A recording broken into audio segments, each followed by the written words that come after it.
Cover-up makeup had become my specialty over the past 6 months. Foundation 3 shades darker than my natural skin, layered thick over the purple fingerprints circling my left wrist.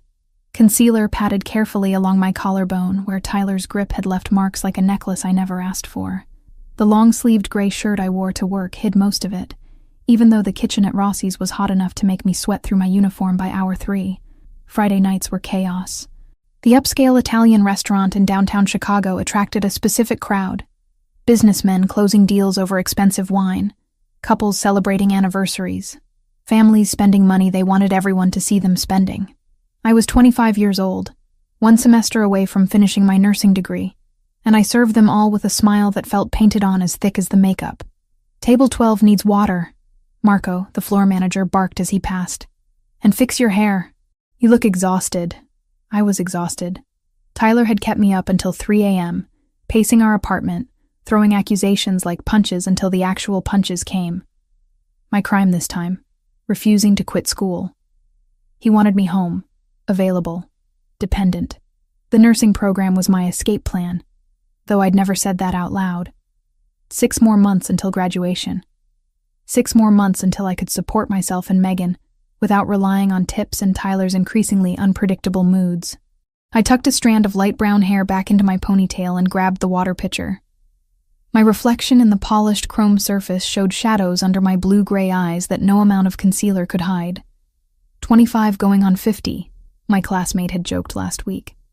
She'd meant it kindly, but the truth stung.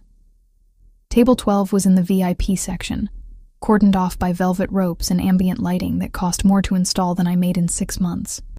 4 men sat there, all wearing dark suits that fit with the kind of precision that meant tailored, not bought off a rack. The air around them felt different, charged with the kind of authority that made other diners instinctively lower their voices when passing nearby. The man at the head of the table made me pause mid-step. He was maybe 33, with black hair styled back from a face that belonged on old Italian paintings in museums. Strong features, a jawline that could cut glass, and eyes so dark they looked black in the restaurant's dim lighting. A thin scar traced along the left side of his chin, white against olive skin. His suit jacket hung on the back of his chair. White shirt open at the collar, revealing a thick gold chain that caught the light when he moved. I'd served hundreds of wealthy men. This one felt different. Dangerous, maybe, or just powerful in a way that didn't need volume or theatrics. "Water?" I offered, keeping my voice steady. "Please," he said. His accent was subtle, American, but shaped by something else underneath. Italian heritage, probably, given the restaurant choice and the gold chain. And menus for my associates. I distributed menus, filled water glasses, went through my rehearsed spiel about tonight's specials. The man at the head of the table, the one with the scar, didn't look at his menu. He watched me instead. And not in the way customers usually did. Not assessing, not objectifying. Observing. Like he was reading a language written in my posture and movements. "I'll give you a few minutes to decide," I said, already backing away. Back in the kitchen, I pressed my palms against the stainless steel counter, trying to slow my heartbeat. The heat from the industrial ovens made the air thick, hard to breathe. Maria, another server, gave me a concerned look while plating desserts. "You okay, Hannah?" "Fine. Just tired." "Table 12 is Dominic Marino," she whispered, glancing toward the VIP section through the kitchen window. "He owns half the Italian businesses on the north side. Be extra careful with them. Marco's been stressed all week knowing he was coming." I nodded, filed the information away, and went back to work. Over the next hour, I served appetizers, entrees, more wine.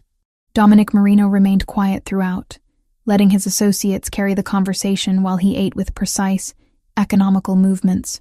But I felt his attention tracking me even when I wasn't at their table. Every time I passed nearby, every time I served another section, those dark eyes found me. It should have felt invasive. Instead, it felt like being seen for the first time in months. I was clearing their appetizer plates when it happened. My sleeve caught on the edge of a water glass. I grabbed for it, overcorrected, and stumbled. The tray tilted dangerously, 6 expensive wine glasses sliding toward catastrophe. Dominic's hand shot out faster than I could process, catching my elbow, steadying me before disaster struck. "Careful," he said quietly. His grip was firm, but not painful. Nothing like Tyler's hands, which always squeezed too hard, left marks that lasted days. This was controlled strength, power that chose restraint. But in steadying me, he'd pushed my sleeve up past my wrist. The bruises were visible, unmistakable. 4 distinct finger marks, purple fading to yellow at the edges, circling my arm like a brand. Dominic's eyes dropped to my wrist, then rose to my face. The temperature in the room seemed to drop 10 degrees.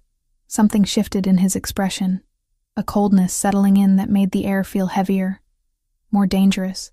"Who did that to you?" The question came out flat, but underneath it ran something volcanic. His 3 associates had stopped talking, all attention suddenly on our interaction. "I'm sorry," I stammered, pulling my arm back, tugging the sleeve down with my free hand. "I'm fine. It's nothing. That's not nothing. I hit it on a door. Stupid accident. I'm clumsy sometimes." His dark eyes held mine for 3 seconds that felt like 3 hours. He knew I was lying. I knew he knew. But something in his face told me he wouldn't push, wouldn't force me to admit what we both understood. "Be more careful," he said finally, releasing my arm with deliberate gentleness. "Doors can be dangerous." The way he said doors made it clear we were no longer talking about furniture. I finished clearing their table with shaking hands, hyper-aware of his attention tracking my every movement for the rest of the meal. He noticed when I adjusted my sleeve 3 times in as many minutes. Noticed when I flinched at Marco's raised voice from across the room. Noticed the careful way I carried heavy trays, favoring my left side where my ribs still ached from Tuesday's argument. When I brought the check, I expected him to say something else, to push the issue. He didn't. Just signed the receipt with elegant script, stood, and buttoned his jacket with practiced ease. His associates filed out first, nodding respectfully to him before leaving. Dominic paused beside the table, and I realized he'd left something behind. $500 bills sat folded under his water glass, crisp and new. Underneath, a business card with embossed lettering on the front and a phone number written in neat script on the back. "In case you ever need help with any more doors," he said, meeting my eyes one last time. "Day or night. That number reaches me directly." Then he walked out, moving through the restaurant with the kind of presence that made people step aside without conscious thought.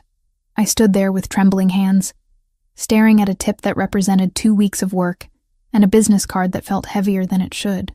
Marco appeared at my elbow within seconds, eyes wide. "What did you do to earn that?" "Nothing," I said truthfully. "I didn't do anything."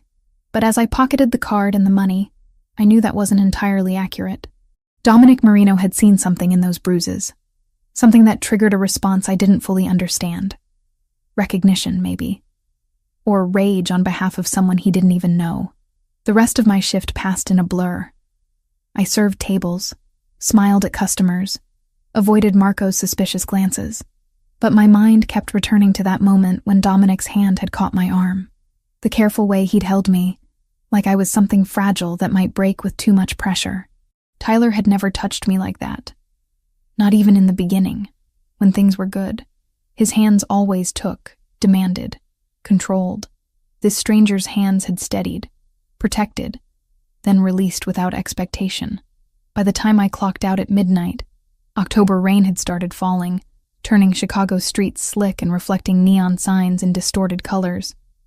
I pulled my thin jacket tighter, already dreading the bus ride home and whatever mood Tyler would be in when I got there. The business card sat in my wallet, right behind my driver's license where I'd see it every time I looked. I should have thrown it away. Should have taken the tip as luck and forgotten the whole encounter. Should have known better than to accept anything from a man like Dominic Marino, whose name Maria had spoken with a mixture of respect and fear. Instead, I traced my fingers over the embossed letters as I waited for the bus, memorizing the number on the back even though I told myself I'd never use it, just in case. Because for the first time in 6 months, someone had noticed. Someone had seen past the smile and the makeup and the lies about doors. And that small recognition felt like oxygen after months of suffocating. The bus arrived, doors hissing open. I climbed aboard, found a seat near the back, and watched Chicago blur past the rain-streaked windows. Tomorrow I had an 8-hour clinical rotation at the hospital, then another shift at Rossi's.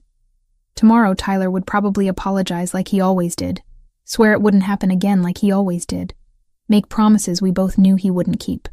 But tonight, I had $500 and a phone number, and the memory of dark eyes that had looked at my bruises with something that felt dangerously close to fury. It wasn't much, but it was more than I'd had this morning. Saturday afternoon hit me like a hangover I didn't earn. 4 hours of sleep, clinical rotation at the hospital from 6 a.m. to 2 p.m., then straight to Rossi's for a double shift that wouldn't end until midnight. My nursing instructor had pulled me aside after rounds to ask if everything was okay at home. The exhaustion must have shown through the makeup.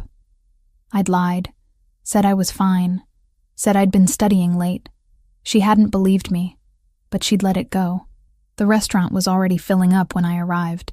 Chicago's wealthy taking advantage of the unseasonably warm October afternoon. By 6 p.m., every table in my section was full, and Marco was snapping orders at me like I was personally responsible for the kitchen being backed up. I was refilling water glasses at table 7 when I saw him through the front window. Tyler. My stomach dropped so fast I nearly spilled water across the white tablecloth. He was weaving slightly on the sidewalk outside, that particular sway that meant he'd been drinking since noon. His shirt was wrinkled, tie loosened, hair disheveled. He'd clearly come straight from wherever he'd spent his afternoon drowning whatever anger had been festering since our fight. He pushed through the restaurant door with enough force to make the hostess jump back. His eyes scanned the dining room until they found me, and the expression on his face made my blood freeze. "Hannah!" His voice cut through the ambient dinner conversation like a knife. "We need to talk. Now." Marco appeared from the kitchen, his face already red with stress. "Sir, I'm going to have to ask you to lower your voice or leave. I'm not talking to you." Tyler shoved past the hostess stand, making his way toward my section.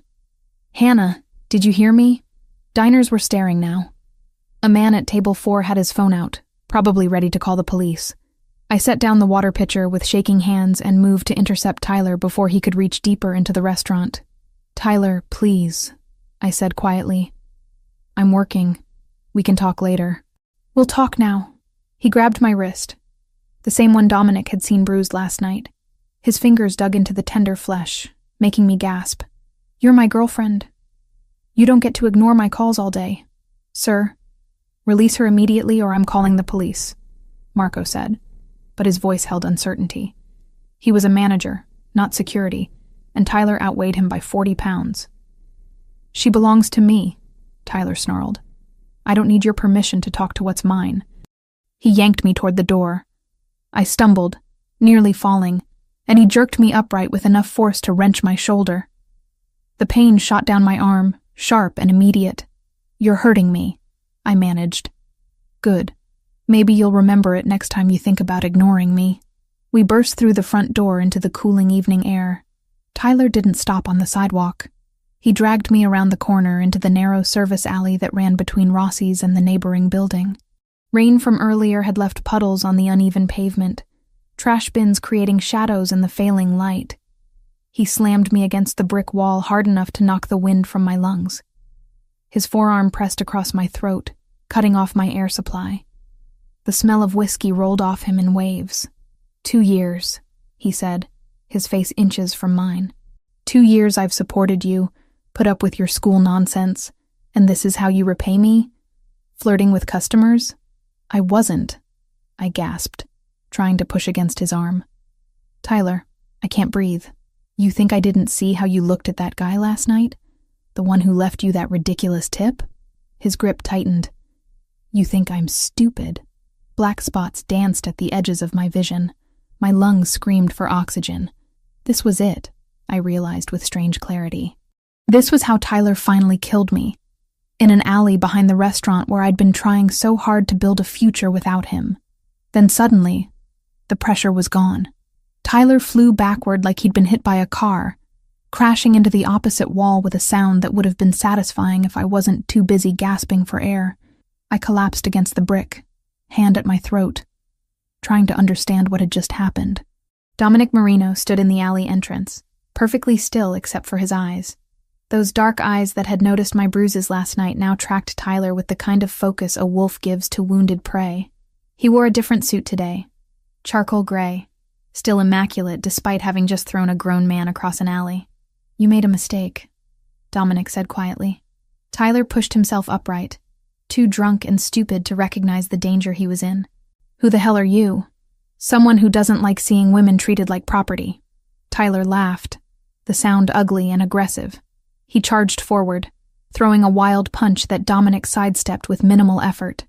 Before Tyler could recover his balance, 2 other men appeared in the alley. One of them, older with graying hair at his temples, caught Tyler's arm and twisted it behind his back with professional efficiency. "This is none of your business," Tyler grunted, struggling against the hold. "That's my girlfriend." "No," Dominic said, moving toward me. "She's not." He crouched down to my level where I'd slid to sit against the wall, his hands hovering near my shoulders but not touching. "Are you hurt?" I tried to speak, but only managed to cough. My throat felt crushed, each breath painful. Dominic's jaw tightened. He stood, turned back to Tyler with the kind of calm that felt more threatening than any rage. "Luca, take him. He'll be dealt with appropriately." "You can't just take me," Tyler protested, as the man Dominic had called Luca began forcing him toward a black car idling at the alley entrance. "Hannah, tell them we're together." I said nothing, just watched as they loaded him into the back seat like cargo. Dominic returned his attention to me, and this time he did touch, helping me to my feet with the same careful gentleness from last night. "Can you walk?" I nodded, not trusting my voice yet. He kept one hand on my elbow as we made our way back into the restaurant through the rear kitchen entrance.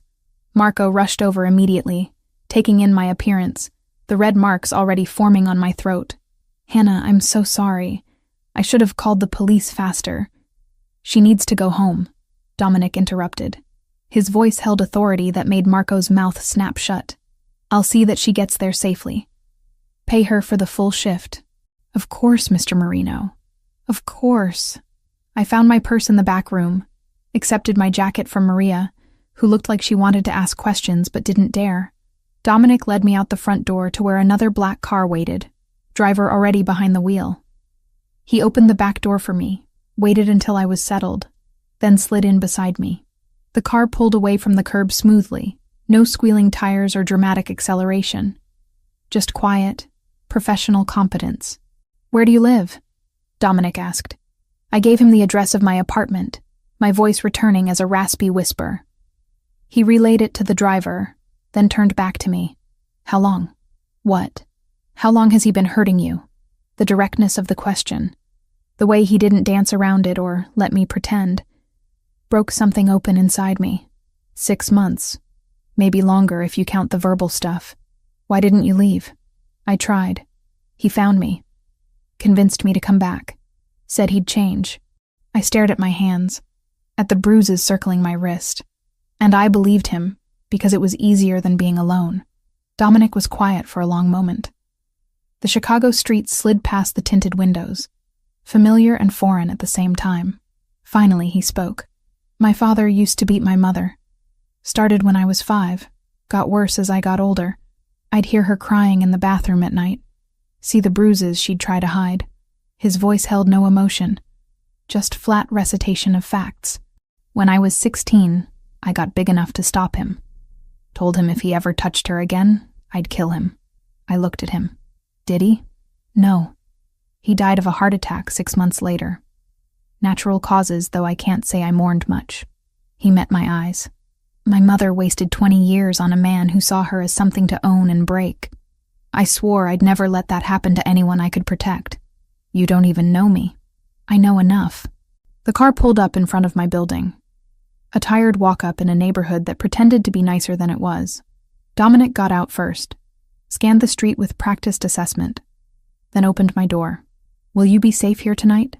"Tyler won't come back," I said, though I wasn't entirely sure of that. "No," Dominic agreed. "He won't." Something in the way he said it made me understand that Tyler Crawford would never bother anyone again. I should have been horrified. Should have demanded to know what dealt with appropriately, actually meant. Instead, I felt the first full breath I'd taken in 6 months. I watched Dominic's car pull away from the curb, taillights disappearing into Chicago's Saturday night traffic. My apartment building stood behind me, 5 stories of weathered brick and broken promises. The street was quiet, too quiet after the chaos of the evening. Tyler's keys were still in my purse. His toothbrush sat in my bathroom. His clothes hung in half my closet. But somehow, standing there alone on the sidewalk, I knew he'd never use any of them again. The knowledge should have terrified me.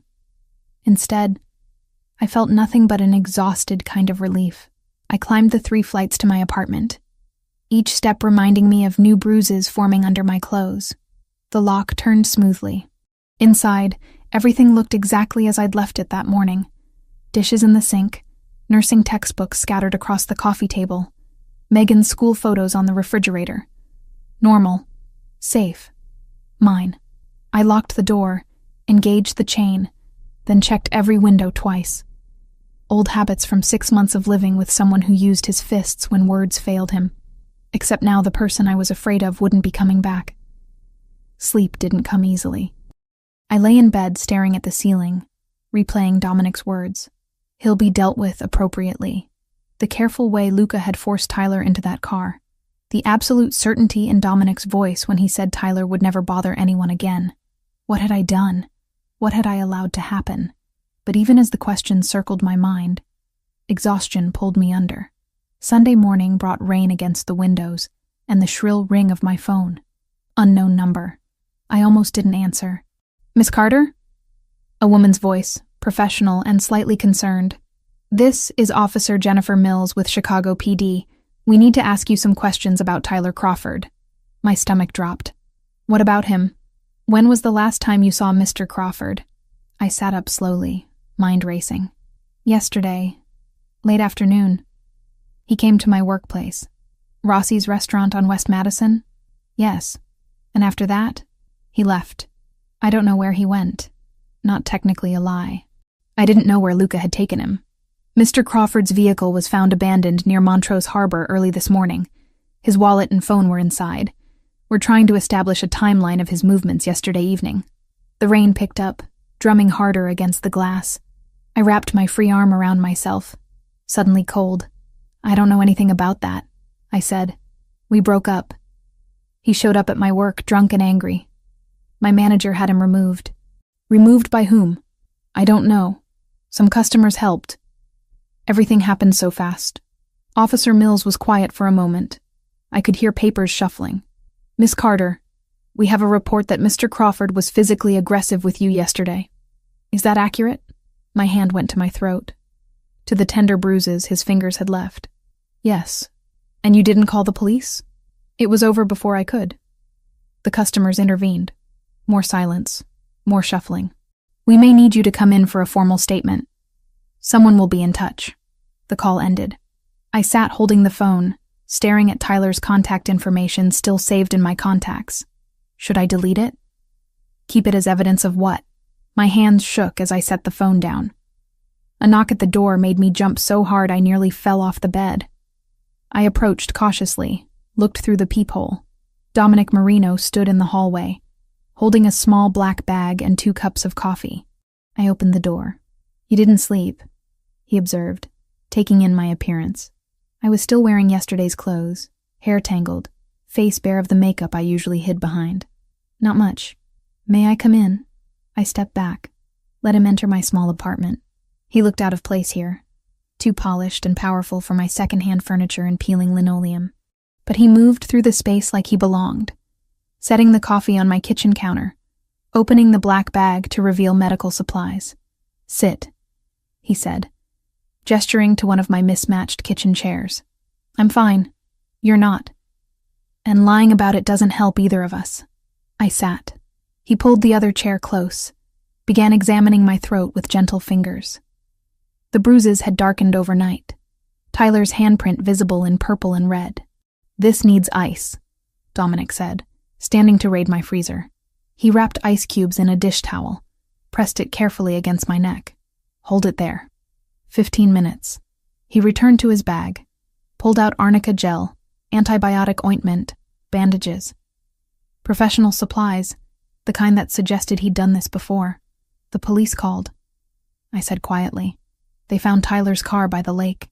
Dominic's hands didn't pause in their work, spreading gel over the bruises on my wrist. What did you tell them? The truth. That he came to the restaurant drunk. That he was removed. That I don't know where he went after. Good. Is he dead? The question hung between us, heavy and unavoidable. Dominic finished treating my wrist, carefully wrapped it, then met my eyes directly. Tyler Crawford will never hurt you or anyone else again. That's all you need to know. That's not an answer. It's the only answer I'm giving you. His voice was firm, but not unkind. What happened to him was a consequence of his own actions. He put his hands on you. In my world, that has a price. I pulled my hand back, cradling it against my chest. Your world. What is your world exactly? Complicated. I gathered that much from the way everyone at the restaurant treats you. Dominic stood, moved to my kitchen sink, washed his hands with the same methodical care he'd shown treating my injuries. When he turned back, his expression held something I hadn't seen before. Vulnerability, maybe. Or just exhaustion. I grew up watching my father terrorize my mother, he said. Started when I was 5. Got worse every year. He'd come home drunk, find something wrong with dinner or the house or just the way she looked at him. Then he'd use his fists to correct her. He leaned against my counter, arms crossed, but his posture held tension that suggested the memories still cut deep. I was too small to stop it. Could only listen through my bedroom door while she tried not to scream. Tried not to wake me up even though I was already awake, already hearing everything. How old were you when it stopped? 16. I'd gotten big enough by then. Strong enough. Came home one day and found him beating her in the kitchen. Something snapped in me. He looked at his hands like they belonged to someone else. I put him in the hospital for 3 days. Told him if he ever touched her again, I'd kill him. Did he? No. Had a heart attack 6 months later. Doctor said it was stress and poor diet, but I think it was fear. Fear that next time I wouldn't stop at a warning. Rain continued its assault on the windows. Somewhere in the building, a baby cried. Normal sounds of normal life. My mother wasted 20 years on a man who saw her as property to damage. Dominic continued. By the time she was free, she'd forgotten who she'd been before him. That's what men like Tyler do. They don't just hurt you physically. They erase you piece by piece until there's nothing left but fear. I was going to leave, I said. After graduation. I had it planned. New city, new job. He wouldn't have been able to find me. Maybe. Or maybe he would have. And next time there wouldn't be anyone to pull him off you. Dominic moved back to the table, crouched down so we were eye level. I'm not asking for gratitude. I'm not asking for anything. But I need you to understand that what happened to Tyler wasn't random violence. It was protection. Of you. Of the next woman he would have hurt. Of everyone his existence threatened. The ice had melted in the towel I held against my throat. Dominic took it from me. Disappeared into my bathroom. Returned with a fresh, cold compress. The police will investigate, he said, pressing the new compress into my hand. They'll ask questions. They'll probably talk to you again. All you know is that Tyler showed up at your workplace drunk and aggressive. Customers intervened, and you never saw him after that. The truth. Selective truth. The safest truth. He stood, packed up his medical supplies with efficient movements. At my door, he paused. I'm having someone watch your building for the next few days. Why are you doing this? Because no one did it for my mother. Because I can. He opened the door, then looked back one more time. And because when I saw those bruises on your wrist Friday night, I recognized them. Recognized what they meant. What they would keep meaning if someone didn't stop it.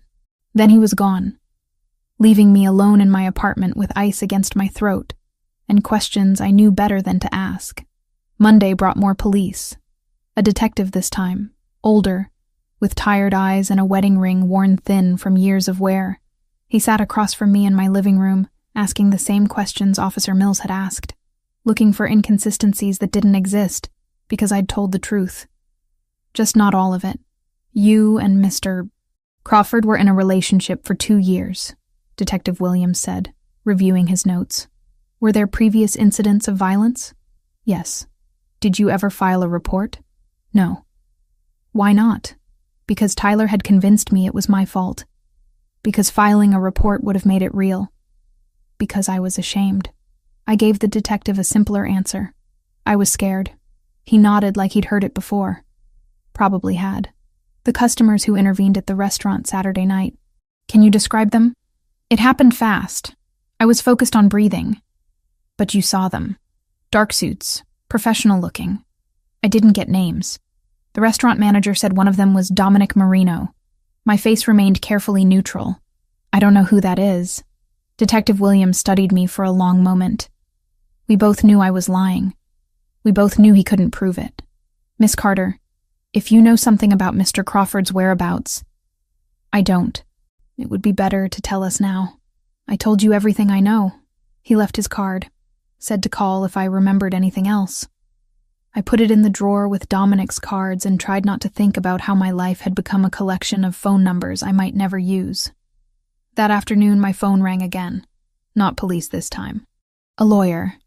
A smooth voice with expensive diction, saying Dominic had retained his services on my behalf should I need legal representation during the investigation into Tyler's disappearance. I thanked him. Saved the number. Added it to the collection. Tyler Crawford had been gone for 48 hours. His car sat in an impound lot waiting for forensics that would find nothing useful.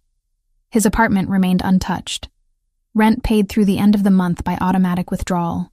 And I went to class Monday evening like nothing had changed. Took notes on pharmacology and wound care.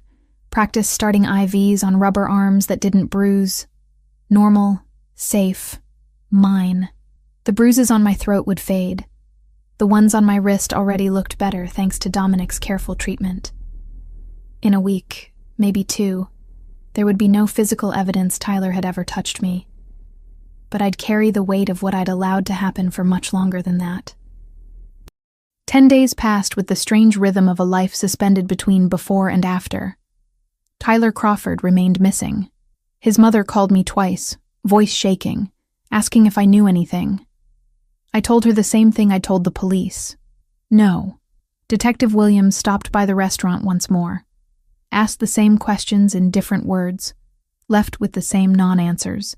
And through it all, Dominic Marino appeared at Rossi's every night like clockwork. He never sat in anyone else's section. Never made a show of it. Just requested table 12, ordered dinner, left tips that Marco stopped commenting on after the 3rd night.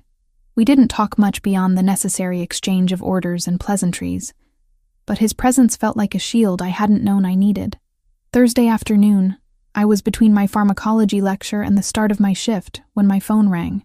Unknown number, but I'd started answering those since Tyler disappeared. Is this Hannah Carter? A woman's voice, professional but urgent. Yes? This is Northwestern Memorial Hospital.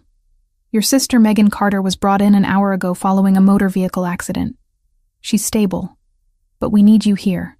The world tilted.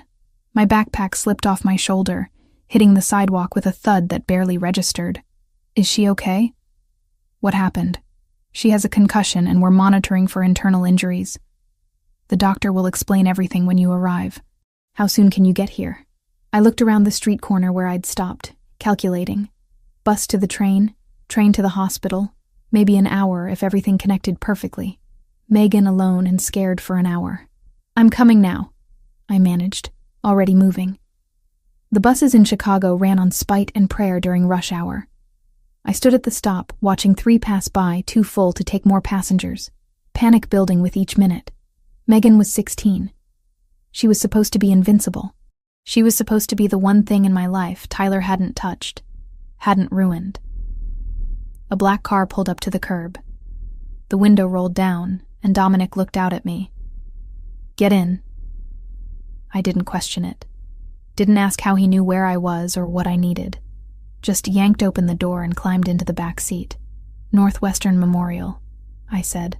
My sister Megan. She's in the emergency room. They said there was an accident. I know. He was already giving directions to his driver. I have people who monitor things that matter. You received a call 12 minutes ago from the hospital. I was 3 blocks away. The car moved through traffic with aggressive efficiency, the driver navigating gaps I wouldn't have attempted. I pressed my hands together to stop them shaking. "She's only 16, I said to no one in particular. "Our parents died 3 years ago. Car accident, drunk driver.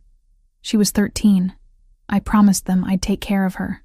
Dominic didn't offer empty reassurances. "Just let me talk."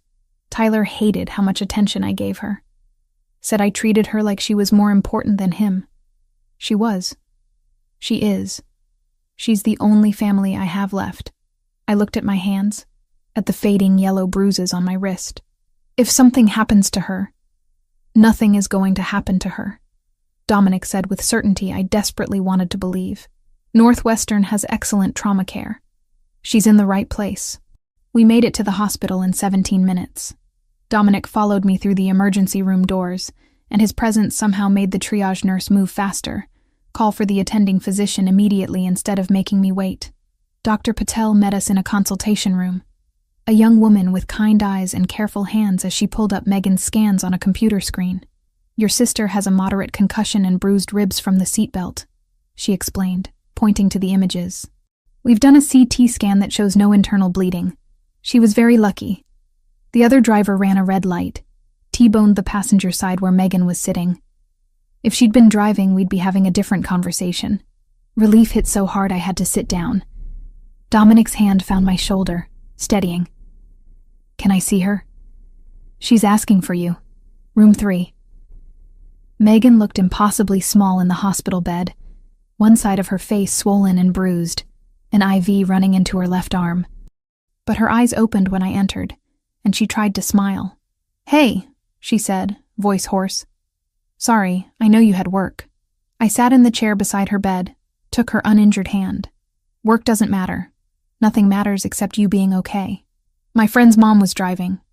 She's fine too. Her car is totaled, though." Megan's eyes filled with tears. "I'm sorry, Hannah. I know we can't afford hospital bills right now. Don't worry about that. But Tyler always said—" She stopped, awareness dawning. "Wait. Where is Tyler? He usually shows up when something happens to lecture me about being more careful." I'd been so focused on getting to the hospital I hadn't prepared for this question. Megan was smart, observant. She'd noticed Tyler's absence eventually, but I'd hoped for more time. "Tyler and I broke up," I said carefully. "He's not around anymore." "Good." The vehemence in her voice surprised me. "He was terrible to you." "I hated him." "Megan? I'm not stupid, Hannah. I saw the bruises. I heard him yelling through the phone. I just didn't know how to help." Fresh tears spilled over. "I should have done something." "Hey, no." I squeezed her hand gently. "This wasn't your job. You're 16. Taking care of you is my job, not the other way around." A soft knock interrupted us. Dominic stood in the doorway holding 2 cups of coffee and a bottle of water. "They said she could have fluids," he said, offering me the water. Megan's eyes widened slightly, taking in Dominic's expensive suit, the way he moved through the hospital like he owned it. "Who's that?" "A friend. He gave me a ride here." "Some friend," she murmured, but she was too exhausted to push for details. Dr. Patel wanted to keep Megan overnight for observation. Standard protocol with concussions. I planned to stay with her, called Marco to explain I wouldn't make my shift. He was surprisingly understanding, probably because Dominic had already called ahead to inform him. When Megan finally fell asleep, sedated and monitored, I stepped into the hallway to find Dominic talking quietly with an administrator. They shook hands, and the woman walked away with a satisfied expression. "What was that about?" "Your sister is being moved to a private room with better monitoring equipment. Dr. Patel will remain her primary physician, but I've arranged for a neurologist to consult on her concussion protocols." "Dominic, I can't afford—" "You're not paying for any of this." His tone left no room for argument. "Medical bills, follow-up appointments, physical therapy if she needs it. It's handled. I can't accept that." "You can, and you will." He guided me to a quiet corner of the hallway, away from the nurses' station. "Consider it an investment in your future. You're 6 months from finishing nursing school. Can't have you dropping out because of medical debt. Why are you doing this? He was quiet for a moment, considering his answer. Because Tyler made you feel like you had to choose between your education and your sister. Between your future and your survival. I'm showing you that you don't. That there are people who can help without demanding pieces of yourself in return. The next 3 days established a pattern I simultaneously craved and feared. Dominic drove me to the hospital each morning before my classes, picked me up afterward to take me to evening visiting hours. Megan's condition improved steadily. The private room he'd arranged had a window overlooking Lake Michigan, equipment that beeped reassuringly through the nights I spent in the uncomfortable chair beside her bed. On the 4th day, Megan was discharged with strict instructions about rest and concussion monitoring. Dominic's driver brought us home, carried the flowers and cards Megan had received from her school friends, up 3 flights of stairs without complaint. After Megan was settled on the couch with instructions to watch mindless television and call if she felt dizzy, I walked Dominic down to the street where his car waited. "Thank you," I said, "for everything. I don't know how I would have managed without you. You would have found a way. You're resourceful." He opened the car door, paused. "I'll be at Rossi's tonight. Table 12. I'll be working." "I know." He drove away, and I climbed back upstairs to find Megan watching me through the window with calculating interest. That evening at the restaurant, I served Dominic his usual table. We didn't talk about the hospital or Megan or Tyler's absence. Just went through our familiar routine.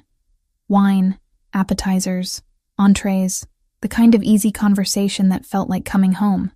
Luca, the man who'd helped remove Tyler from the alley, sat with Dominic. As I cleared their dessert plates, I overheard fragments of conversation. "The Russian organization is asking questions," Luca said quietly. "They know you've been spending time with someone. They're looking for leverage. Then they'll be disappointed." Dominic's voice held steel. "Hannah is under my protection. That's not negotiable. Protection is one thing. But if this becomes more than that, if she becomes something you care about beyond obligation, they'll exploit it. You know how this works. I know exactly how it works, which is why I'm prepared." I pretended not to hear, moved to the next table, but the conversation stayed with me. Russian organization, leverage, exploitation. Words that painted a picture of danger I was only beginning to understand.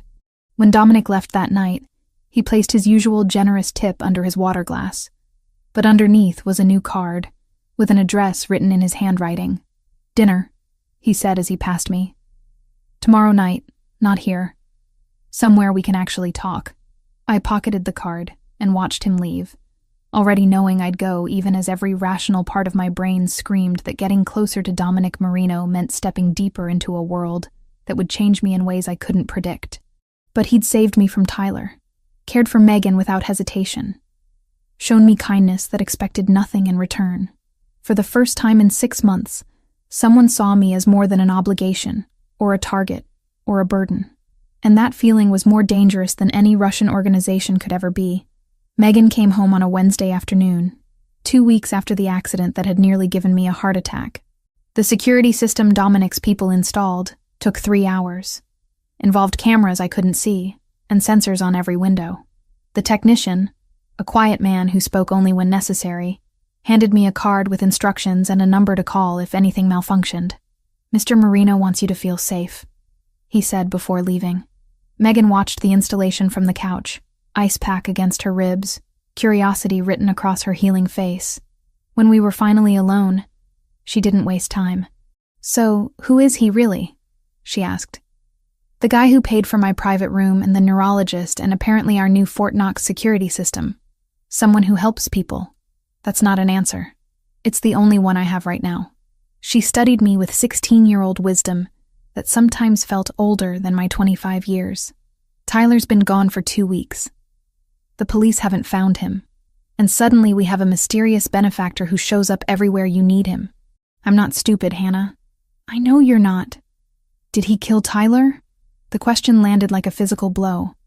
I sat down beside her, careful not to jostle her injured ribs. "What would you say if I told you I don't know for certain?" "I'd say Tyler deserved whatever happened to him." Her voice held steel I'd never heard before. "I'd say I'm glad he's gone and I hope he never comes back." "Megan, no, You need to hear this. I saw what he did to you. The bruises you thought you were hiding. The way you flinched when your phone rang. How you stopped laughing and stopped talking about your future like it mattered. Tears filled her eyes. I was terrified he was going to kill you, and I didn't know how to stop it. I pulled her into a careful hug, mindful of her injuries. It's over now. That's what matters. That night, after Megan fell asleep in her room, I lay in my bed staring at the ceiling and finally let myself ask the question I'd been avoiding. What had I done? I'd allowed Tyler to disappear. Hadn't called the police when Luca forced him into that car. Hadn't demanded answers when Dominic said he'd been dealt with appropriately. Just accepted it. Accepted the relief of Tyler's absence without questioning the method. Sleep came eventually, but with it came dreams. Tyler's face. The alley. His hands around my throat. But this time when Dominic pulled him away, I watched Tyler get dragged into darkness that swallowed him whole. Heard him screaming my name, begging me to help. I woke up gasping, sheets soaked with sweat, 3 a.m. glowing on my alarm clock. My hands shook as I got water from the kitchen, checked that Megan was still breathing peacefully in her room. Tried to convince myself that the nightmares didn't mean I was a terrible person. By the third night of the same dream, exhaustion had worn me down to nothing. Thursday evening, I showed up for my shift at Rossi's looking like I'd been through a war. Marco took one look at me and suggested I go home. I refused. Work meant routine, meant not thinking, meant serving Dominic at table 12 and pretending everything was fine. Except Dominic saw through it immediately. "You're not sleeping," he observed when I brought his wine. "I'm fine. You're not. When does your shift end?" "Midnight. I'll wait." He did. Sat at that table nursing drinks and working on his phone while the restaurant emptied around him. At 12:15, after I'd finished closing duties, he drove me home. But instead of dropping me at my building, he parked and turned to face me. "Talk to me. There's nothing to talk about." "Hannah, my name carried weight. You've barely slept in days. You look like you're being haunted. What's going on?" The dam broke. Everything I'd been holding back spilled out in a rush of words and tears, and guilt I hadn't known how to process. I keep dreaming about him. About Tyler. About what happened in that alley, except in the dreams I can see what comes after. Where you took him. What you did. And I wake up and I feel guilty. Except not because he's gone, but because I'm relieved he's gone. And what kind of person does that make me? Dominic let me talk, didn't interrupt, didn't judge. When I finally ran out of words, he was quiet for a long moment. "You think you should feel worse about his death?" he said finally. "You think the fact that you're relieved instead of devastated makes you complicit, makes you as bad as me, doesn't it?" "No." He turned in his seat to face me fully. "Hannah, listen to me. Men like Tyler don't stop. They escalate. Every time you take them back, every time you forgive them, they learn they can go further next time. That the consequences don't outweigh their desire to control you. But I could have left differently. Could have gone to the police, gotten a restraining order, and he would have violated it. Statistics show that restraining orders against domestic abusers are violated 75% of the time, and when they're violated, it often ends in murder." His voice was calm but firm. "Tyler was strangling you in that alley. Another 30 seconds and you'd be dead. The only thing I did was stop a murder in progress. You did more than stop it. Yes, I made sure he could never try again. With you or anyone else." He reached out, gently turned my face toward his. "You're not responsible for the choice I made. You're only responsible for surviving. And that's exactly what you did. It doesn't feel like surviving. It feels like I let someone die for me. Tyler chose his own fate when he put his hands on you, when he strangled you in an alley behind a restaurant. Every action has consequences. His were just more permanent than he anticipated." We sat in the car as Chicago moved around us. Late-night traffic and distant sirens and the ordinary sounds of a city that kept going regardless of individual tragedies. "The nightmares will fade," Dominic said quietly. "Give yourself time to process. Don't force yourself to feel guilt you don't actually feel just because you think you should." "How do you know?" "Because I've lived with the consequences of violence my entire life. And I've learned that sometimes the only moral choice is the one that keeps people alive. He drove me home, walked me up to my door, waited while I checked on Megan. Before he left, he turned back. I'm at the restaurant tomorrow night. Same table. If you need to talk more, I'll be there. Friday night, I served him dinner like always. But this time, when the restaurant closed and the kitchen staff left, I found him waiting by the back door. We stood in the empty kitchen, industrial ovens cooling, overhead lights casting harsh shadows. I'm okay, I said. Or I will be. The nightmares are already less frequent. Good. But I need to know something. Was it quick? When it ended, did he suffer?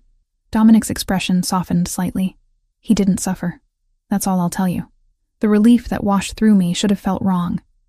Instead, it felt like the first full breath I'd taken in days. He stepped closer, and suddenly the space between us felt charged with something beyond gratitude or protection. His hand came up, cupped my face with gentleness that contradicted everything I knew about who he was and what he did. I shouldn't, he said. Getting involved with you beyond keeping you safe is selfish and dangerous, and I kissed him before he could finish the thought. He tasted like the wine he'd been drinking, like something expensive and forbidden. His arms came around me, pulling me against him with careful strength, and for the first time in my life I understood the difference between being taken and being held. When we broke apart, both breathing hard, his forehead rested against mine. This complicates everything, he murmured. I know. My world isn't safe. Being close to me makes you a target for people who want to hurt me. I'm already in it. Already a target after Tyler. Running won't change that. His thumb traced my cheekbone. Then we do this carefully. Slowly. And you tell me the moment it becomes too much. The next week unfolded like discovering a foreign country. Dominic introduced me to aspects of his life gradually, testing boundaries, showing me pieces of himself beyond the man who'd saved me in an alley. Sunday dinner at his mother's house, a modest home in a quiet neighborhood where she lived with a full-time nurse and security that pretended to be landscaping. She was in her early 60s, elegant and warm, and she looked at her son with the kind of love that suggested she'd forgiven him for whatever darkness he'd inherited from his father. You're the girl from the restaurant, she said, taking my hands. Dominic told me about you, about how brave you were. I wasn't brave. I was terrified. Brave is being terrified and surviving anyway. Monday, he took me to one of his legitimate businesses, an import warehouse filled with Italian wines and olive oils and artisanal foods. Showed me the paperwork, the customs documentation, the completely legal operation that employed 40 people and turned a solid profit. This is what I'm building toward, he said. Eventually, this will be all of it. No more protection, no more gray area operations, just business. How long? Years. Some obligations can't be walked away from overnight, but I'm working toward it. Luca became a more regular presence, sitting with Dominic at dinner, engaging me in conversation that felt like gentle vetting, making sure I understood what I was getting into without stating it outright. He's different with you, Luca said one night when Dominic stepped away to take a call. Lighter, more like who he was before his father died and all the weight landed on him. What was he like before? Idealistic. Thought he could change things from the inside. Make the family legitimate through sheer force of will. Luca smiled. Turns out it's harder than that. But he hasn't stopped trying. By the end of the week, my world had expanded in ways I couldn't have imagined 2 weeks earlier. I still went to class, still worked my shifts, still checked on Megan and helped her with homework. But now there was this other life layered underneath, full of complications I was only beginning to understand. Friday night, Dominic met me after my shift. We walked along Lake Michigan, cold October wind making me grateful for the jacket he'd thought to bring for me. Are you sure about this? He asked. About me? Because once you're really in, once people know you matter to me, there's no going back to invisible. I thought about Tyler's hands around my throat, about Megan in that hospital bed, about the nightmares that were finally fading, about how Dominic had shown me kindness without expectation, protection without possession, I'm sure. He pulled me close, kissed me under the Chicago skyline, and I felt the last piece of my old life slip away, replaced by something I couldn't name yet but desperately wanted to keep.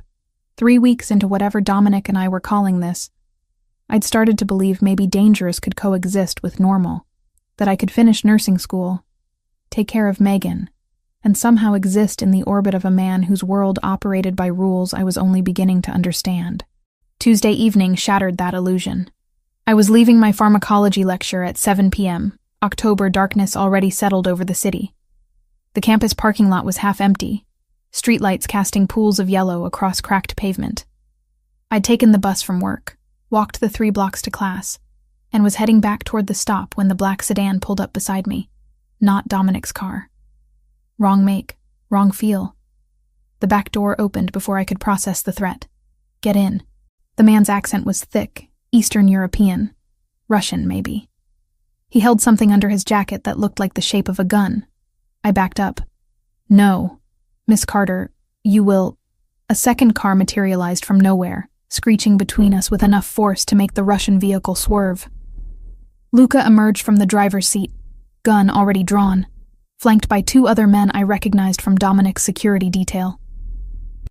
Back up, Luca ordered, his usual easy demeanor replaced by something cold and lethal. Now. The Russian car hesitated for 3 seconds that felt like hours. Then it peeled away, tires screaming, disappearing into Chicago traffic.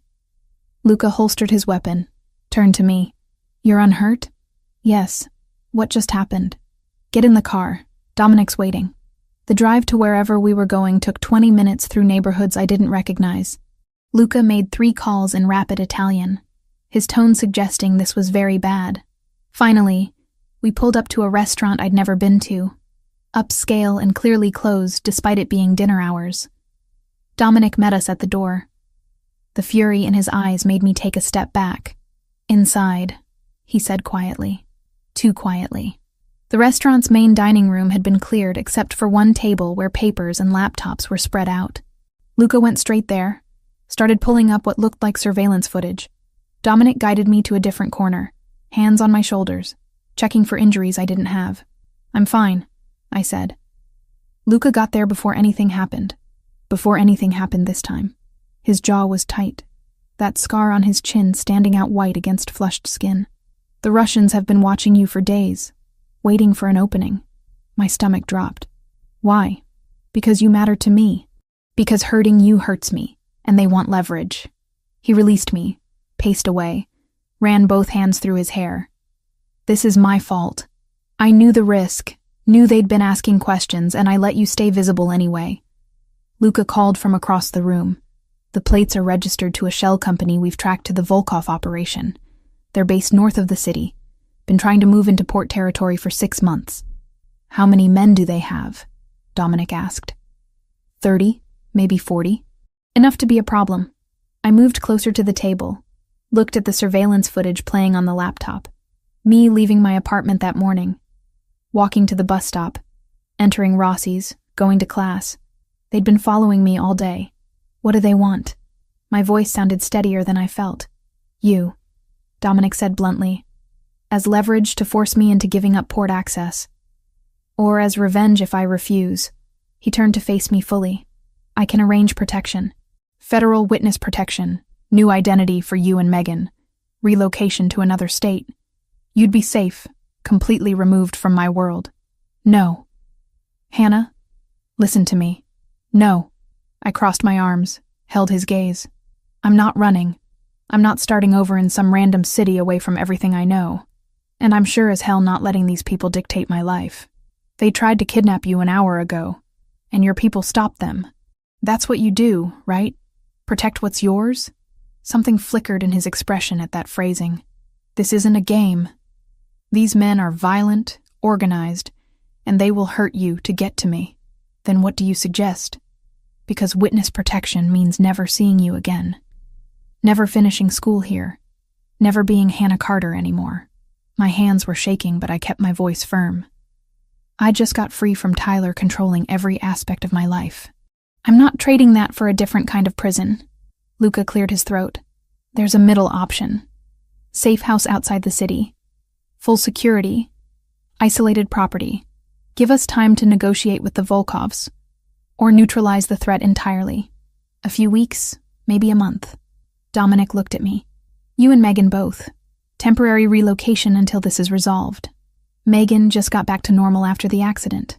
You want me to pull her out of school, away from her friends. I want you alive, Dominic cut in. Both of you. Everything else is negotiable. The weight of it hit me then.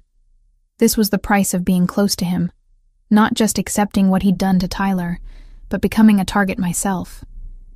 Dragging Megan into danger she'd never asked for. How long? I asked quietly. 2 weeks minimum, possibly longer depending on how negotiations go. I thought about Megan. About the security system already on our apartment. The way she'd started sleeping through the night again without nightmares. About taking her somewhere isolated where she'd feel like a prisoner. But I also thought about that Russian car. About the man with something gun-shaped under his jacket. About what would have happened if Luca hadn't been following me. I need to tell Megan myself. Explain everything. No more half-truths. Dominic nodded. We packed tonight. You're both moved by midnight. The safe house turned out to be a mansion an hour north of Chicago, set back from the main road behind gates and walls that looked like they could withstand a military assault. 6 bedrooms, modern kitchen, and enough security equipment to run a small surveillance operation. Megan stood in the marble foyer, backpack still on her shoulder, looking around with wide eyes. This is insane, she said. I know. How long are we here? I don't know. A few weeks, maybe. She turned to face me fully. And this is because of Dominic? Because people want to hurt him through you? Yes. So we're prisoners. We're protected. Same thing. But her voice held resignation rather than anger. She'd processed enough trauma in the past month to understand that safety sometimes looked like confinement. That night, after the security team did their final sweep and Dominic's driver returned to the city, I sat Megan down in one of the upstairs bedrooms and told her everything. Who Dominic really was, what he controlled, why people were after him, what had actually happened to Tyler. She listened without interrupting, her 16-year-old face aging years in the span of my confession. You should have told me sooner, she said finally. I was trying to protect you. From what? The truth? Hannah, I'm not a kid. She stood, moved to the window overlooking dark grounds lit by security lights. Tyler's gone because Dominic killed him. We're here because Dominic's enemies want revenge. Our entire lives changed because you fell in love with someone dangerous. I'm sorry. Don't be sorry. She turned back. I hated Tyler. I was terrified every day that he'd finally go too far and I'd come home to find you dead. At least this danger comes with actual protection, instead of just more violence. Over the next 2 weeks, the mansion became our entire world. Dominic visited 3 or 4 times. Always at night. Always with Luca and extra security. During those visits, he and I found spaces to be alone. Conversations that stretched into early morning. The Volkovs are negotiating, he told me one night while we sat in the library overlooking the grounds. Other Italian families in the region are backing me. They understand that letting Russians gain a foothold sets a bad precedent. What happens when this is over? Depends how it ends. If we reach an agreement, territorial boundaries get redrawn. They keep what they have, we keep ours, everyone stays in their lanes. And if you don't reach an agreement? His silence was answer enough. I'm trying to do this differently, he said after a long pause. My father would have gone to war immediately. Bodies, headlines, chaos. I'm attempting diplomacy backed by the threat of force rather than immediate violence. It's slower, more complicated, but fewer people die. That's why you want to go legitimate eventually. You're tired of this. I'm tired of choosing between bad options and worse ones, of measuring decisions and potential casualties. He pulled me closer, and I rested against his shoulder. When I saw that footage of you being approached today, when I realized how close they'd come to taking you, I wanted to burn their entire operation to the ground. But you didn't. No, because that's what they expect. What they want, probably. Give them justification for escalation. Turn this into open warfare. His arm tightened around me. You make me want better outcomes. More careful choices. A future that isn't just measured in body counts and territory. During the day, while Dominic was handling business in the city, Megan and I fell into a strange routine. I did classwork remotely, my professors accommodating after I cited family emergency. Megan video called her friends, kept up with schoolwork, complained about missing her boyfriend, and slowly adjusted to our gilded cage. "You really love him," she observed one afternoon while we made lunch in the massive kitchen. "I think I do. Even knowing what he is? Maybe because of what he is. He's honest about it. Doesn't pretend to be something cleaner than reality. I thought about Tyler, who'd seem normal and safe until he wasn't. I'd rather have dangerous and transparent than normal and secretly violent. That's kind of messed up." "Yeah, it probably is." The second week, Dominic arrived with news that negotiations were progressing. The Volkovs had agreed to a summit meeting, neutral territory, all major families represented. If it went well, Hannah and Megan could go home within days. "And if it doesn't go well?" I asked. "Then we're here longer while I handle it another way." That night, lying beside him in the massive bedroom, I asked the question I'd been avoiding. "What happens after? When we go back to Chicago and this is resolved, what do you want to happen?" "I want to finish school. Keep working at Rossi's until I graduate. Take care of Megan." I paused. "And I want to keep seeing you. Keep this, whatever it is. It won't be safe. Even after the Russians back down, there will be others. People who see you as weakness to exploit." "I know. And you still want it?" I thought about the past month. About Tyler's death and Megan's accident and Russian kidnappers and living in a mansion that was really a prison. About Dominic's hands treating my bruises with gentleness Tyler had never shown. About the way he looked at me like I mattered more than territory or power, or any of the things his world valued. I still want it. He kissed me then, slow and deep, and for those few hours the danger and complications faded into something simpler. Just two people choosing each other despite every reasonable argument against it. 3 days later, Luca arrived with news that the summit had succeeded. Terms agreed, boundaries set, peace established. We could go home. Megan actually cried with relief. I felt it too. That desperate need for normal life, even though I knew normal would never look quite the same again. Dominic drove us back to Chicago personally, made sure the apartment security was reinforced, stayed while we unpacked the few things we'd taken. Before he left, he pulled me aside. "This won't be the last threat. You understand that?" "I understand. And you're still choosing this. Choosing me. I'm still choosing you." He left, and I stood in my small apartment that felt enormous after 2 weeks in a mansion, and tried to convince myself I'd made the right decision. Megan appeared beside me, backpack over her shoulder, heading to her room. "You did, you know," she said. "Did what?" "Make the right choice. For both of us." She smiled slightly. "At least this way we know what we're up against." Returning to normal life felt like trying to fit into clothes that no longer matched my shape. Everything looked the same on the surface.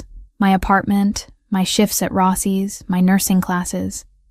But I moved through it all like a ghost, hyper-aware of the security cameras Dominic's people had installed, the way Luca's men watched from unmarked cars on my street.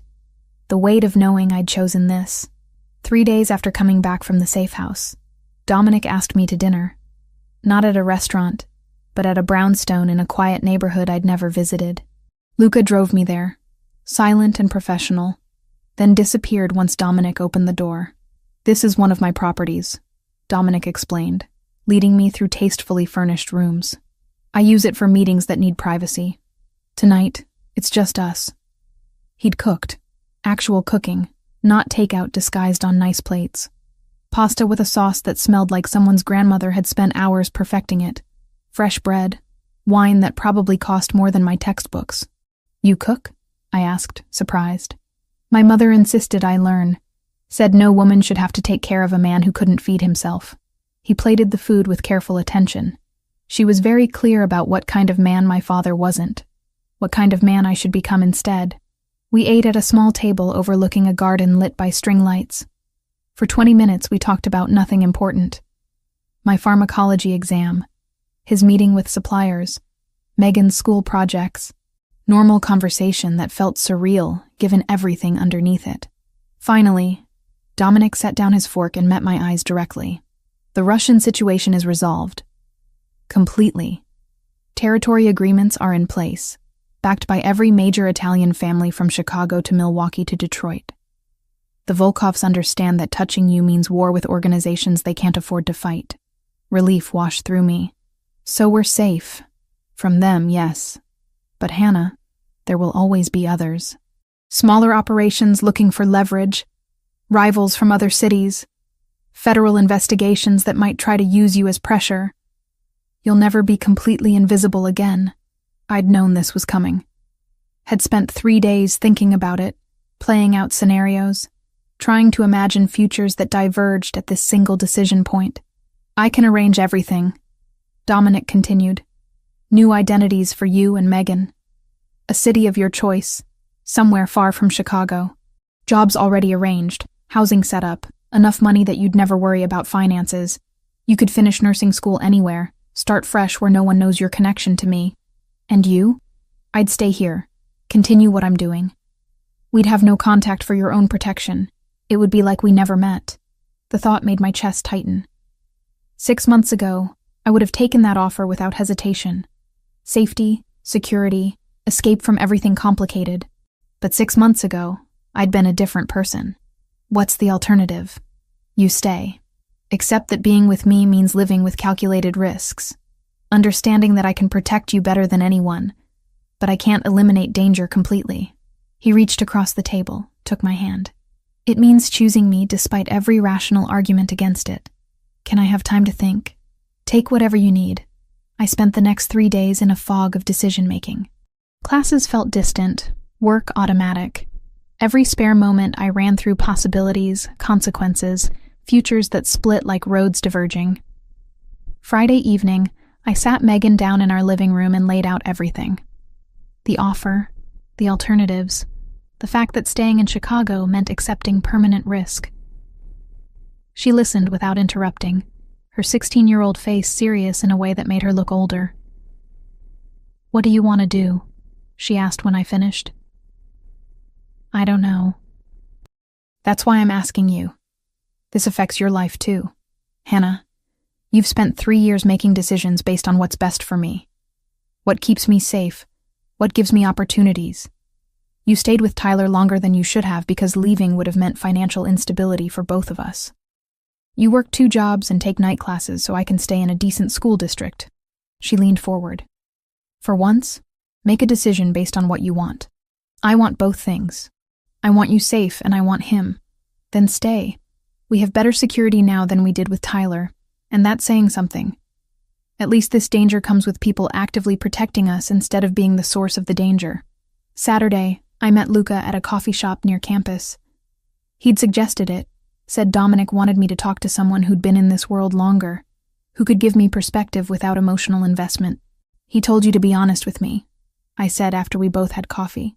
"He told me to tell you the truth, even the parts that make him look bad." Luca stirred sugar into his espresso. "So here it is. Being with Dominic means you'll always be looking over your shoulder. It means teaching Megan to check under her car before starting it. It means never posting your location on social media, never getting too comfortable, never fully trusting people outside our circle. That sounds exhausting." "It is. But it also means you'll have protection most people can't imagine. Resources, connections, people who will move heaven and earth to keep you safe because keeping you safe keeps him whole." Luca set down his spoon.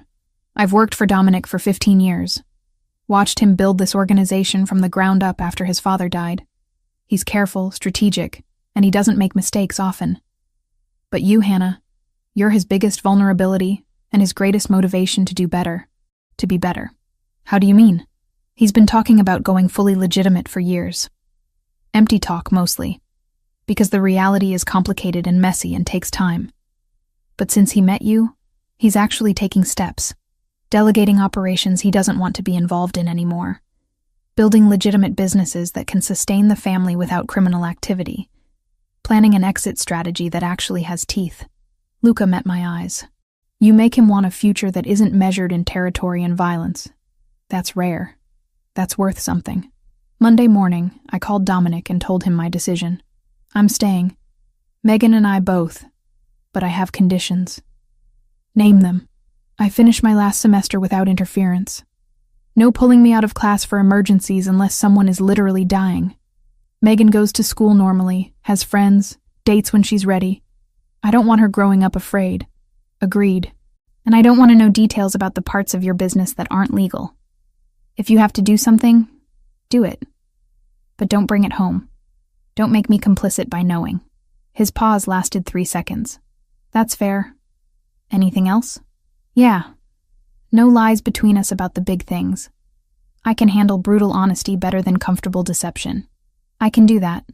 That week, Dominic's people upgraded our apartment security again. Better cameras, reinforced locks, panic buttons in every room that connected directly to Luca's phone. Megan complained it felt like living in a bunker. I told her bunkers kept people alive. Thursday evening, Dominic took me to meet his mother properly. Not the brief introduction we'd had before, but a real dinner where I was being presented as someone important. She lived in a modest home in a quiet suburb, the kind of place that looked completely ordinary from the outside. Inside, it was warm and full of photos. Dominic at various ages, relatives I didn't recognize, candid shots that captured joy I hadn't seen much of in his current life. "Hannah," she said, taking my hands in both of hers. "Dominic told me what you've been through. What you survived." I glanced at him, uncertain how much she knew. "She knows everything," he said quietly. "I don't keep secrets from my mother. Then you know I'm not exactly an ideal choice for your son." Her laugh was warm and genuine. Ideal according to whom? The people who think my family is cursed? The ones who see Dominic as nothing more than his father's legacy? She guided me to the couch, sat beside me. "Let me tell you something. I spent 20 years with a man who saw me as property, who used his fists whenever I showed independence or questioned his decisions. I survived, but barely, and I lived every day terrified that my son would become him." She looked at Dominic, who stood near the kitchen, giving us space. But he didn't. He saw what his father was and chose to be different. Chose to protect instead of dominate. To build instead of destroy. Her attention returned to me, and then he met you. And for the first time, I saw him look at someone the way I wished his father had looked at me, like you were a person, not a possession. Like your safety mattered more than his pride. "I don't know if I'm strong enough for this life. You survived an abusive relationship. You're raising your sister while putting yourself through nursing school. You looked at my son's world and chose to stay despite having every reason to run." She squeezed my hands. "You're stronger than you think." Dinner was comfortable after that. Stories about Dominic as a child, embarrassing moments his mother shared while he protested. Normal family dynamics that felt impossible given everything else. When we left, his mother hugged me tightly at the door. "Take care of each other," she said. "That's all that matters in the end." In the car driving back to my apartment, Dominic was quiet. Finally, he spoke. "She likes you. I like her too. She's been through hell. She has. That's why I needed you to meet her. To understand why I reacted the way I did when I saw your bruises that first night. Why Tyler's fate was sealed the moment he put his hands on you. Because she was never protected. Because she was never protected. And I was too young to stop it until I wasn't. And I swore that any woman in my life would never experience what she did." We pulled up to my building. Dominic walked me upstairs, checked the apartment, despite security saying everything was clear. Kissed me goodnight with the kind of tenderness that still surprised me. After he left, I stood at my window watching his car disappear into Chicago traffic. Megan appeared beside me, backpack over her shoulder, heading to her room. "You made the right choice," she said. "How do you know?" "Because you look alive again. Like you did before Tyler. Like you remember what it's like to want something instead of just surviving." She squeezed my shoulder. "That's worth fighting for." I thought about Tyler, about the Russian car, about 2 weeks in a safe house that felt like a gilded prison, about Dominic's hands treating Bruises with gentleness, his mother's story of surviving 2 decades of abuse, Luca's pragmatic honesty about the costs and benefits of this life. It wasn't a fairy tale, wasn't safe or simple or anything resembling normal, but it was mine, chosen with full knowledge of the consequences. And for the first time since my parents died, since Tyler's first closed fist, Since the weight of the world landed on my shoulders, I felt like I was living, instead of just enduring. That would have to be worth the risks we were taking. 6 months after that rainy Friday night, when Dominic Marino first noticed bruises on my wrist, I walked across a stage in a black cap and gown to accept my nursing degree. My hands didn't shake when they called my name. I'd earned every credit hour through night classes and clinical rotations that left me exhausted, through Tyler's abuse and his disappearance, through Russian threats and 2 weeks in a safe house, through choosing a life that looked nothing like the safe, normal future I'd once imagined. Megan sat in the 3rd row, screaming loud enough that people turned to stare. Beside her, Dominic stood clapping, wearing a suit that probably cost more than my entire education. His mother sat on his other side, dabbing at her eyes with a tissue. They'd all come. My strange, complicated family held together by choice rather than blood. After the ceremony, we went to dinner at a restaurant overlooking Lake Michigan. Not Rossi's, where I still picked up occasional shifts when Marco needed help. Somewhere nicer, where Dominic had reserved a private room, and the menu didn't list prices. To Hannah, his mother said, raising her wine glass, who worked harder than anyone I know to get here. To New Beginnings, Luca added from his seat at the end of the table. To my sister, Megan said, who's basically a superhero disguised as a normal person. I blinked back tears, overwhelmed by how much had changed in half a year. The hospital job had started 2 weeks ago. Northwestern Memorial, ironically the same place where Megan had been treated after her accident. I worked the emergency department 3 12-hour shifts a week, saw everything from gunshot wounds to heart attacks to kids who'd swallowed things they shouldn't have. It was exactly what I'd trained for. Exactly what I'd dreamed about during those endless shifts at Rossi's. And somehow, I'd gotten here, despite everything. Life had settled into a rhythm I never expected to find. Monday through Wednesday, I wore scrubs and helped save lives. Thursday and Friday, I occasionally picked up shifts at the restaurant because I genuinely enjoyed it now that I wasn't dependent on the tips. Weekends belonged to studying for my nursing boards and spending time with Dominic. Megan had processed the initial shock of our new reality and adapted with the resilience only teenagers seem to possess. She'd become friends with Luca's 15-year-old niece, Sophia, who understood what it meant to have family members in complicated business. They did homework together, complained about teachers, went to movies with security Megan barely noticed anymore. Her grades had actually improved. Turned out not living in constant fear of Tyler's explosions freed up mental energy for things like calculus and chemistry. She's thriving, her guidance counselor had told me during parent-teacher conferences. Whatever changes you made at home, keep doing them. If she only knew. Dominic had kept his promises too. Over the past 6 months, I'd watched him systematically delegate operational control to Luca and a council of advisors. He still attended meetings, still commanded respect, still held final authority. But the day-to-day violence, the direct involvement in activities I didn't want to know about, he'd stepped back from. Instead, he focused on the legitimate businesses, the import warehouses, the restaurants, the real estate holdings. Building something that could sustain without criminal revenue. It'll take years, he told me one night while we lay in his bed overlooking the Chicago skyline. Some obligations can't be walked away from overnight. Some relationships require maintenance, but I'm working toward it. I know you are. Does it bother you that I can't just leave it all behind immediately? I'd thought about that question for a long time before answering. No, because you're honest about it. You don't pretend to be something you're not, and you're actually trying, which is more than most people in your position would do. We'd established rules that made it work. I didn't ask about the parts of his business that operated in shadows. He didn't bring problems home that would force me to know details I couldn't unknow. When he had to handle something, he handled it. When he came back, we didn't discuss it. Trust built on brutal honesty about what we could and couldn't share. It wasn't perfect. Some nights I woke up from nightmares about Tyler, about Russian cars, about dangers I couldn't see. Some nights Dominic came home tense and distant, carrying weight he wouldn't let me share. But we were building something real, messy and complicated and nothing like the fairy tales, but real. After dinner, Dominic suggested we walk along the lakefront, despite April's lingering cold, Megan and his mother headed home with Luca, giving us space that felt deliberate. Lake Michigan stretched dark and endless beside us, Chicago's lights reflecting off the water in fractured patterns. We walked in comfortable silence, his hand warm in mine, until he stopped at an overlook where the skyline framed perfectly behind us. "Hannah," he turned to face me fully.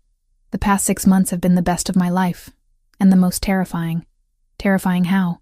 Because I've spent my entire adult life controlling variables, minimizing risks, building structures that protect what matters.